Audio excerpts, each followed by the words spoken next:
Assalamualaikum warahmatullahi wabarakatuh. Selamat pagi Ananda, bagaimana kabarnya hari ini? Semoga Ananda semuanya dalam keadaan sehat walafiat. Oke, sebelum kita memulai pembelajaran, alangkah baiknya kita berdoa terlebih dahulu. Oke Ananda, selanjutnya Ibu akan memeriksa kehadiran Ananda semuanya. Apakah di kelas ini hadir semuanya atau ada yang tidak hadir? Oke, bagus sekali ya Ananda, dipertahankan kehadirannya ya untuk pertemuan kita berikutnya.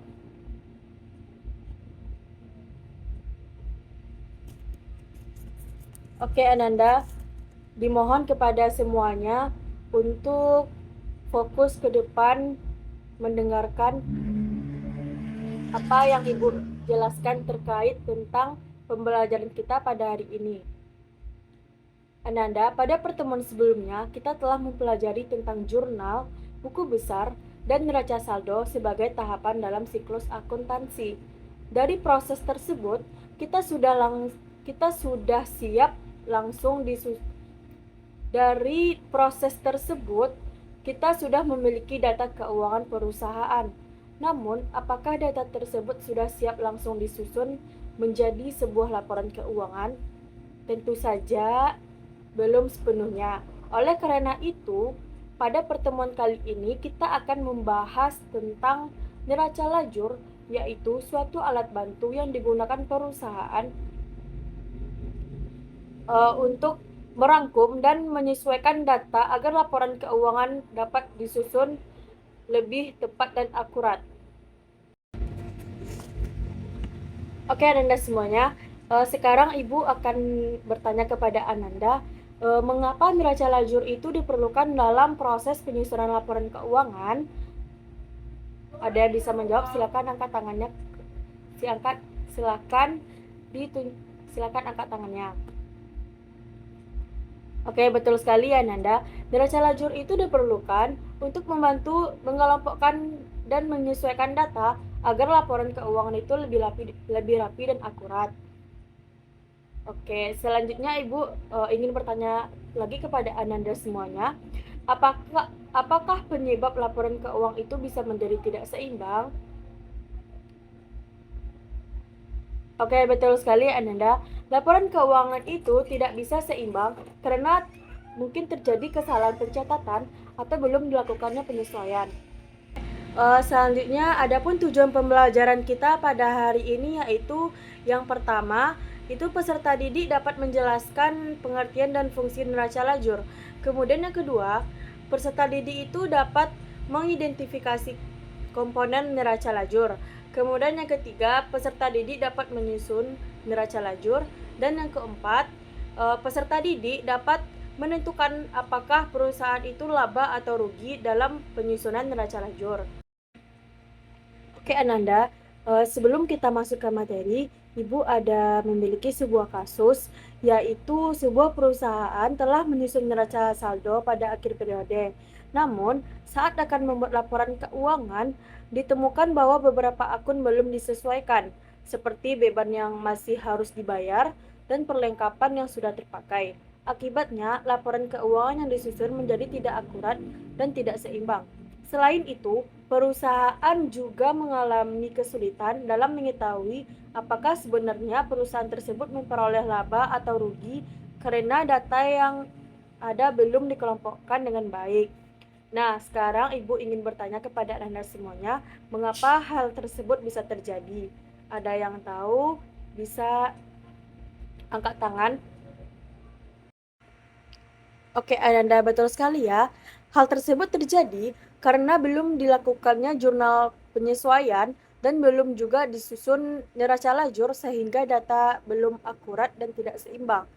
Nah, cara mengatasinya adalah dengan membuat jurnal penyesuaian dan menyusun neraca lajur agar laporan keuangan itu menjadi lebih akurat dan seimbang. Dan juga dapat mengetahui apakah perusahaan tersebut mengalami laba atau kerugian. Oke, selanjutnya kita masuk ke dalam pengertian kertas kerja atau neraca lajur atau juga biasa disebut dengan worksheet. Kertas kerja adalah eh, suatu formulir yang didesain untuk menampung semua informasi yang dibutuhkan untuk dalam penyusunan laporan keuangan.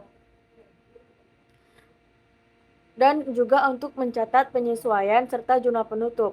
Kertas kerja berfungsi sebagai alat bantu dalam penyusunan laporan keuangan. Oleh karena itu, kertas kerja atau neraca lajur bukan merupakan catatan akuntansi yang formal dan tidak dapat digunakan sebagai laporan pertanggungjawaban oleh manajemen kepada pemilik perusahaan. Kertas kerja atau neraca lajur yang mempunyai manfaat untuk memeriksa kebenaran data akuntansi yang akan digunakan untuk kepentingan penyajian laporan keuangan, memudahkan dalam penyusunan laporan keuangan, dan memudahkan menemukan kesalahan yang mungkin terjadi di dalam pembuatan jurnal penyesuaian. Oke, selanjutnya yaitu tentang fungsi neraca lajur. Nah, fungsi neraca lajur itu yang pertama adalah mempermudah dalam penyusunan proses laporan keuangan. Neraca lajur ini berfungsi untuk mempermudah penyusunan laporan keuangan karena seluruh data akuntansi yang berasal dari buku besar dan jurnal penyesuaian telah dirangkum dalam satu lembar kerja, sehingga penyusunan laporan keuangan seperti laporan laba rugi dan neraca dapat dilakukan dengan lebih cepat, sistematis, dan efisien. Kemudian yang kedua yaitu mengelompokkan data akun secara sistematis. Nah, neraca lajur ini membantu dalam mengelompokkan berbagai akun ke dalam kategori yang sesuai, seperti akun real dan akun nominal, sehingga memudahkan dalam memahami posisi masing-masing akun serta mempermudah dalam proses pemindahan laporan keuangan dengan tepat. Kemudian yang ketiga yaitu mengurangi kesalahan pencatatan dan perhitungan. Dengan adanya neraca lajur ini, maka kesalahan dan dalam pencatatan maupun perhitungan dapat diminimalkan karena setiap tahap itu dilakukan secara bertahap-tahap dan dapat diperiksa kembali apabila ada kesalahan. Sehingga jika terjadi ketidakseimbangan antara debit dan kredit, maka kesalahan tersebut akan dapat segera diketahui dan juga akan dapat segera diperbaiki. Kemudian yang keempat yaitu memberi gambaran kondisi keuangan perusahaan. Dengan melalui neraca lajur ini, pengguna laporan dapat melihat ringkasan data keuangan perusahaan secara menyeluruh sebelum laporan keuangan disusun secara resmi, sehingga dapat diketahui apakah perusahaan tersebut mengalami laba atau rugi, serta bagaimana posisi keuangannya secara umum. Selanjutnya yaitu bentuk dan cara mengerjakan neraca lajur. Nah, di sini Ibu telah menampilkan yaitu tentang bentuk dari neraca lajur.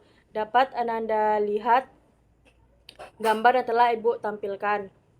Kemudian untuk cara mengerjakan neraca lajur, yaitu untuk kolom nomor akun dan nama akun diisi dengan kode dan nama akun sesuai dengan daftar akun yang ada di perusahaan. Kemudian yang kedua, untuk kolom neraca saldo diisi dengan angka-angka saldo akun buku besar. Kemudian untuk kolom penyesuaian diisi dengan angka hasil analisis dalam ayat jurnal penyesuaian. Kemudian untuk kolom neraca saldo setelah penyesuaian diisi dengan hasil penjumlahan angka yang ada di dalam neraca saldo dan jurnal penyesuaian. Kemudian untuk kolom laba rugi dan laporan posisi keuangan itu digunakan untuk memisahkan akun-akun yang membentuk akun dalam laporan laba rugi dan laporan posisi keuangan. Setelah semua langkah di atas dikerjakan, tugas terakhir adalah menjumlahkan tiap kolom kertas kerja. Jumlah debit dan kredit dalam kolom laporan laba rugi itu tidak akan sama. Bila terjadi laba atau rugi, selisih debit berarti rugi dan selisih kredit berarti laba. Selisih ini akan sama dengan selisih antara debit dan kredit dalam kolom laporan posisi keuangan atau neraca. Akibat keterkaitan antara tiap laporan keuangan, selisih tersebut kemudian dimasukkan ke dalam kertas kerja agar terjadi keseimbangan jumlah debit dan kredit di kolom laporan laba rugi dan laporan posisi keuangan. Nah, untuk di dalam laporan laba rugi itu kita memasukkan akun-akun, yaitu akun nominal dan pendapatan. Kemudian untuk di laporan posisi keuangan atau neraca kita memindahkan angka dari akun-akun akun-akun real, yaitu harta, utang, dan modal. Nah, sebagai ilustrasi contoh, hasil penyusunan kertas kerja atas transaksi yang terjadi pada perusahaan Garuda pada tanggal 31 Juli 2020 dapat kita lihat dari contoh yang telah Ibu tampilkan.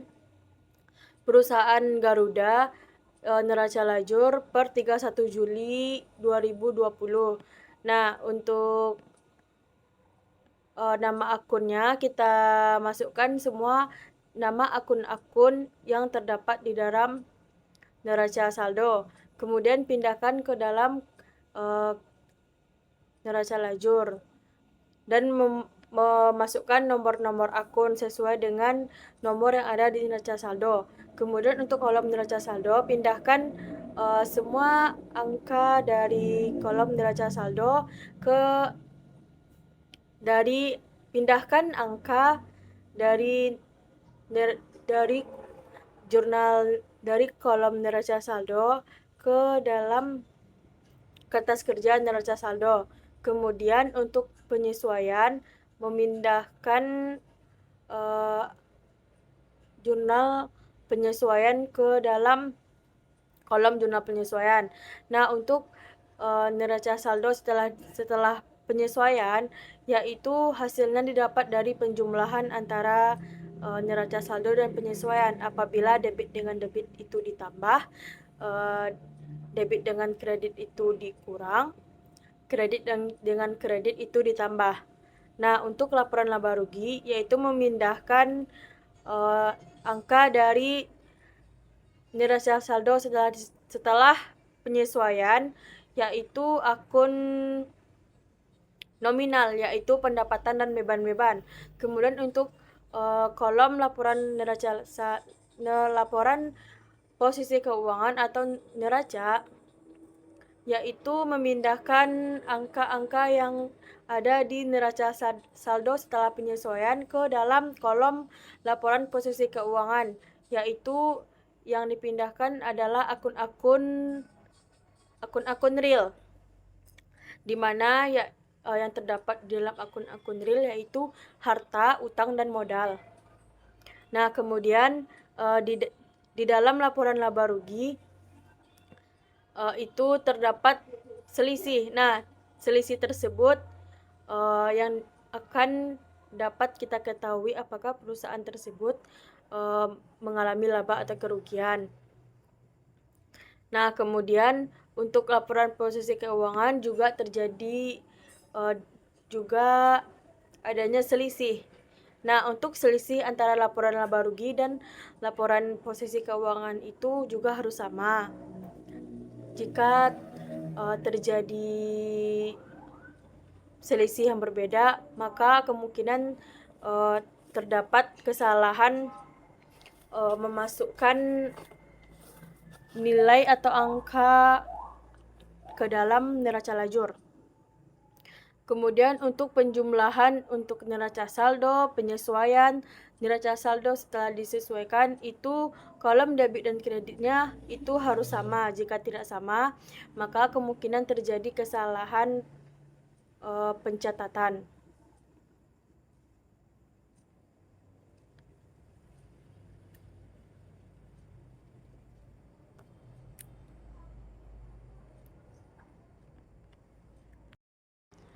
Oke, Ananda, sampai di sini apakah sudah paham atau ada yang ingin ditanyakan?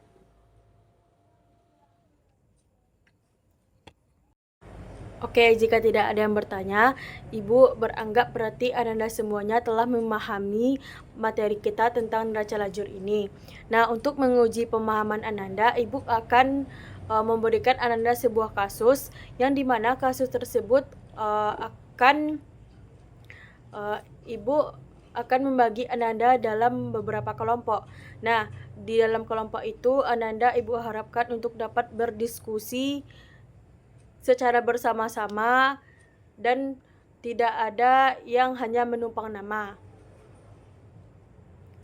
Oke, untuk soalnya itu akan Ibu kirimkan ke WA group dan mohon kepada anak Ibu untuk segera membuat tugasnya secara berkelompok.